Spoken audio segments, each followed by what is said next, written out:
where someone was earlier spotted on a roof. This comes as investigators reveal new details about how the events unfolded that day. ABC's Lionel Moise has more. Investigators, according to multiple law enforcement sources briefed on the probe, have found a post to the gaming platform Steam that purports to have been authored by the suspected gunman Thomas Matthew Crooks.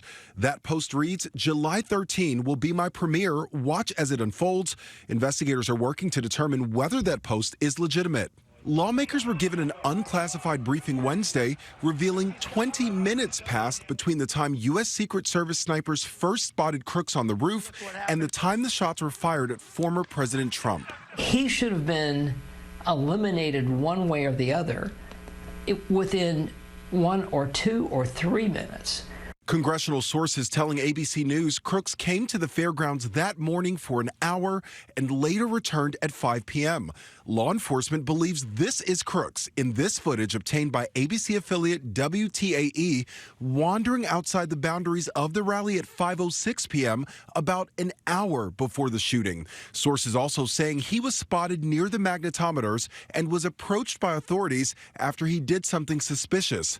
Lawmakers say the FBI's timeline shows at 5:10 p.m., Crooks is first identified as a person of interest. At 5:30, he's spotted with a rangefinder, which can be used to determine distances for target practice. At 5:52, he's spotted on the roof by the Secret Service. At 6:02, Trump takes the stage. 10 minutes later, at 6:12, Crooks fires those shots. A Secret Service counter sniper spotting and then killing Crooks 26 seconds after the first shot.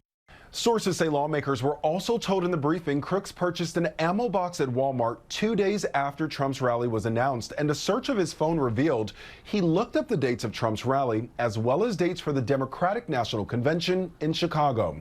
Lionel Moise, ABC News, New York. It is the final night of the Republican National Convention. We have a live look from Milwaukee as former President Trump prepares to speak tonight, accepting officially his party's nomination for the third time. His wife, Melania, will be there making her first public campaign appearance of this election season.